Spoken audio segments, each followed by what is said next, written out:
Members of the Beaver County SWAT team. We just became part of history. Not in a good way. Not in a good way.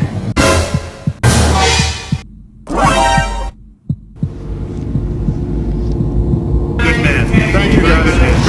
Very good man. Thank you, guys. Very good man.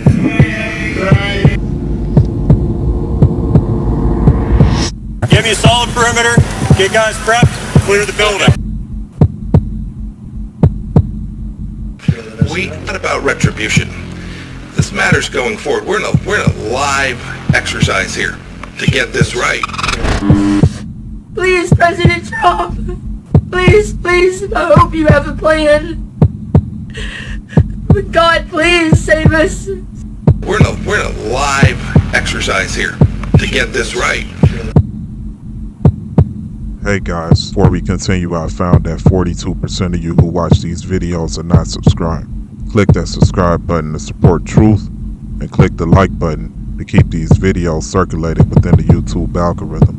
Thank you for supporting truth. Let's get back to it. So what are you prepared? Are you prepared for a firefight at that point? Well, we're prepared for anything at that point because at this time we're unsure. Nearly 2 hours before the attempted assassination that would injure Trump, kill a man, and severely hurt 2 others. You see me go out with my rifle, one of the snipers texted, so he knows you guys are up there. By 5:14 p.m., they grew suspicious.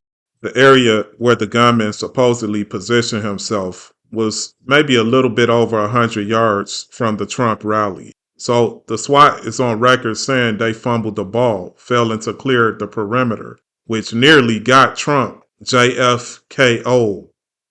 Now, for those of you familiar with boxing and MMA, you know that a knockout stands for KO. You can wake up from a knockout. But a JFKO, there is no revival from that because the late President John F. Kennedy is no longer with us due to the most notorious, heart-stopping headshot in American history. That's why I have coined it John F. Kennedy out, no pun intended. It is paramount that we revisit the assassination of JFK and the reason someone will want him knocked out, as well as why a 20-year-old will want to assassinate Trump a little more than 100 yards from he himself getting JFK. But we'll get into the motive later in this video. He was looking up and down the building and just wandering around, and it just seemed out of place. Greg Nichols snapped these photos of the shooter. We had a text group between the local snipers that were on scene. I had sent those pictures out to that group and advised them of what I noticed and what I'd seen. Now, how were you able to get pictures of the gunman who seemed to be unarmed when you took the photo? And how much time would SWAT have to secure the location after you relayed this information? And why wasn't the area secured to begin with? The SWAT team from Beaver County, Pennsylvania knew something about the scrawny young man seemed off. He can be seen in this video obtained by ABC affiliate WTAE skulking around former President Trump's rally. Text messages between local snipers show they noticed Thomas Matthew Crooks at 4:26 p.m. I assumed that there would be somebody coming out to, speak with this individual or, find out what's going on. So how do you know if Greg's concerns about Crooks are being relayed properly? We don't. We have to assume that when he put that information out to command, that command took that information and did something with it. We don't know if they did. None of the concerns appears to have reached members of Trump's Secret Service detail. The Washington Post reports they've complained they were never made aware of the warnings. In their first public comments about the assassination attempt, members of the Beaver County SWAT team described to ABC News what they consider to be failures of planning and communication that would prove catastrophic. Well, that's an understatement. Trump supposedly had 3 layers of protection. You got the Secret Service, you got the SWAT team, and the local sheriff deputies.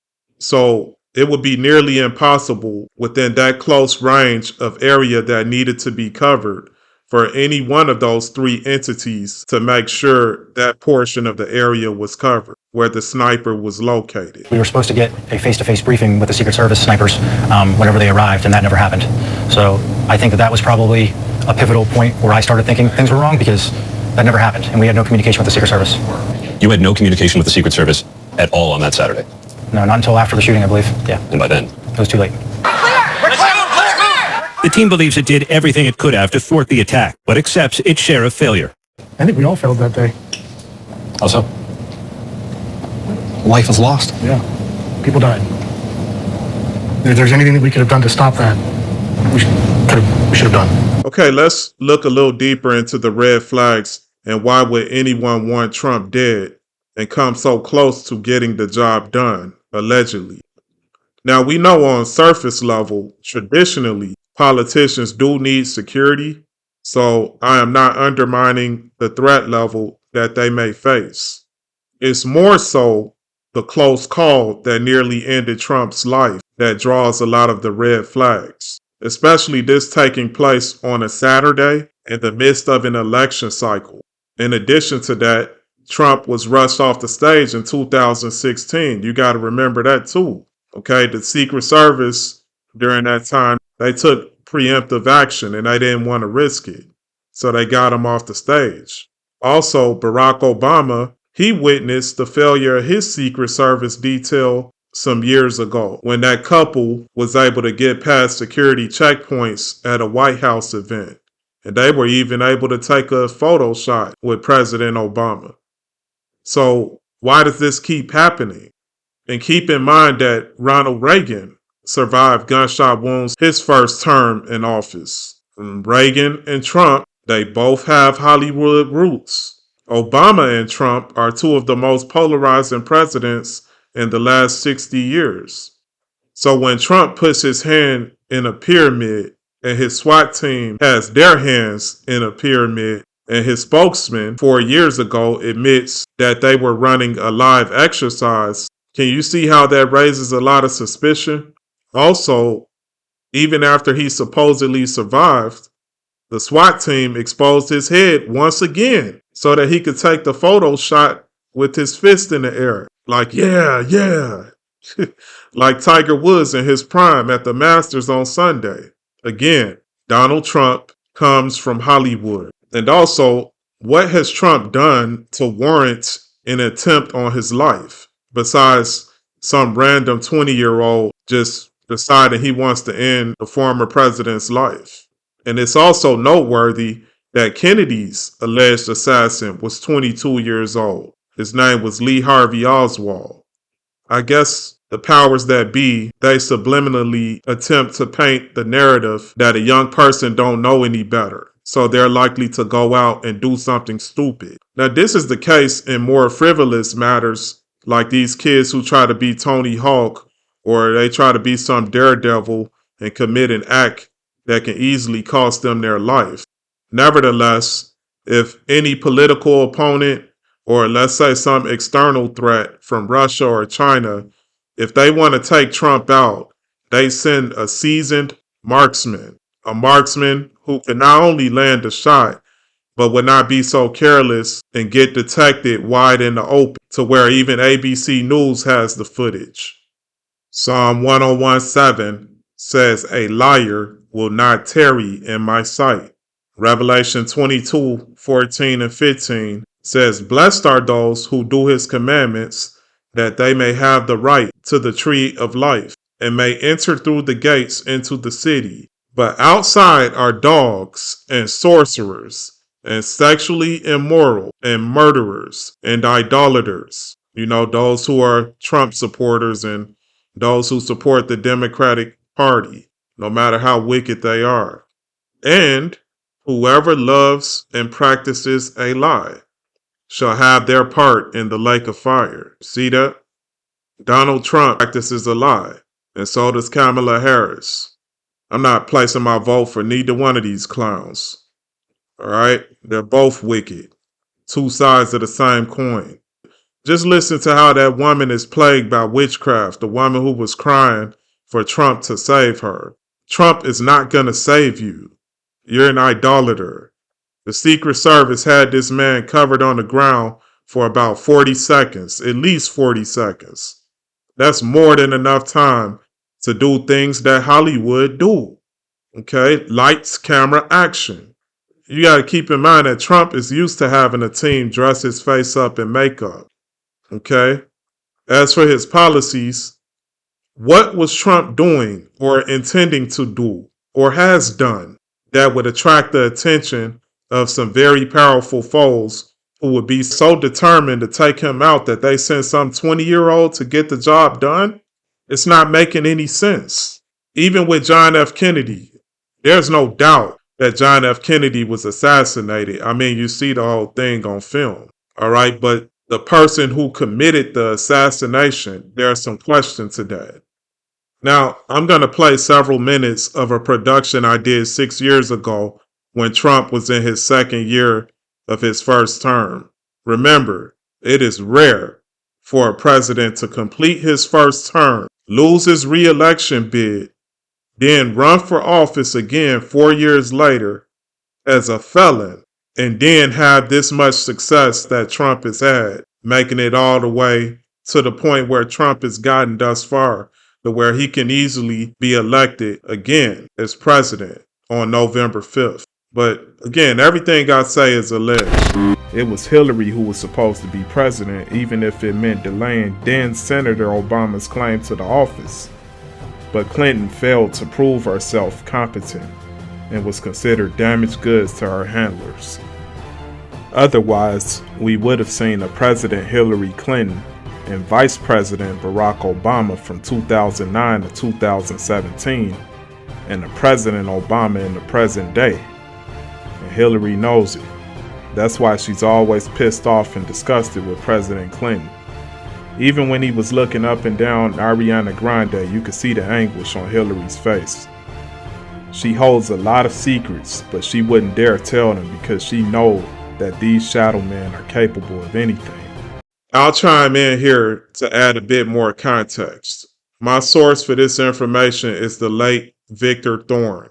He authored a series of books unveiling what he called the Clinton body counts. On another note, I remember false Bishop Charles Ellis and Bill Clinton. I mean, they just forgot the cameras were watching. I mean, Bishop Ellis was looking like he wanted to stop the service and tell Ariana Grande to come with him to the crib so he can lay hands on her. I mean, this ninja couldn't even help himself when he was on stage. And Bill Clinton, his infidelity is why Hillary hates him so much. Not because she wants a faithful husband, because allegedly she had an affair with the late former deputy White House counsel named Vince Foster in 1993. This also is according to Victor Thorne. But Hillary hates Bill because his countless affairs drew a lot of attention and made her seem incompetent to the cohorts who not only commissioned her to be Bill's handler, but also could pull the strings to make sure she became president. Even to wicked men, it is difficult for them to commit to ordaining a woman president of the United States. Just look at the gray hairs that accumulate on the heads of men who spent a full 8 years in office as president. She knows that Bill Clinton would never have become president. He would have never been a phenomenon without the hard work she put in, being a wicked, diabolical, ruthless political force behind the scenes. And she knows that Trump is a replacement president, handpicked by her superiors to replace her in history, because she made too many mistakes. She knows that the political schemes for a Trump presidency would never have manifested if she had received what was promised to her. Yes, once upon a time, the Donald Trump presidency would have never existed. For Donald Trump to become president, the powers that be need to see how he impacts the masses. And if he were to lose this November 5th, they would need to find some other way to use him to convey public witchcraft. You know, like January 6th, 2021. I believe it's possible they wanted to milk this thing with Trump for 12 years because he is getting up there in age. But they wanted to use the incompetency of Joe Biden to bring Trump back onto the scene. That's probably why they had Joe Biden in there for 4 years. I mean, this guy Trump is a man who was indicted and charged with conspiracy to defraud the United States, as well as many other charges. I believe like 33 other charges. So it was actually Donald Trump's federal trials that kept him relevant the last 4 years. I mean, think about it. According to what we've been told, he should be spending time in federal prison or at least doing house arrest. And again, I say according to what we've been told because those events raised quite a few red flags as well. But considering the information we have been given, Trump should not even be allowed to run for president. Now, if he loses, he'll be 82 years old 4 years from now.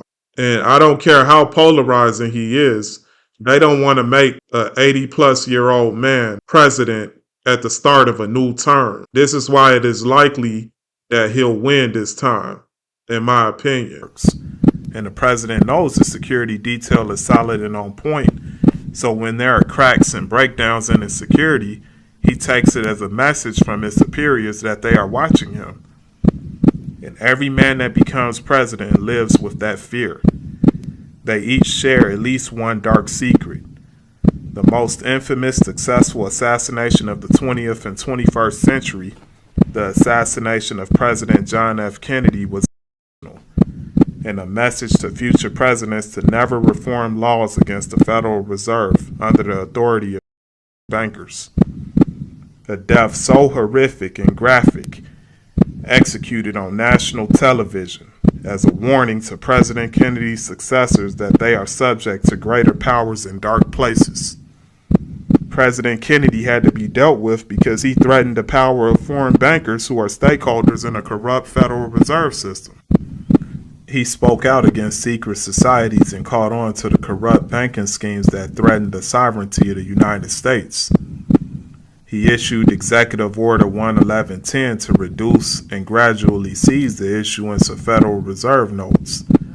He revoked the Fed Reserve's right to print bills that were greater than $1 and $2, and he began printing and circulating $5 billion worth of the United States notes into the U.S. economy. A fatal mistake. The Queen of England and European shadow men who are never seen in public called for the head of John Kennedy, and they were determined to take great measures to cloud the truth of his death, even if it meant forcing President Nixon to resign due to the Watergate scandal.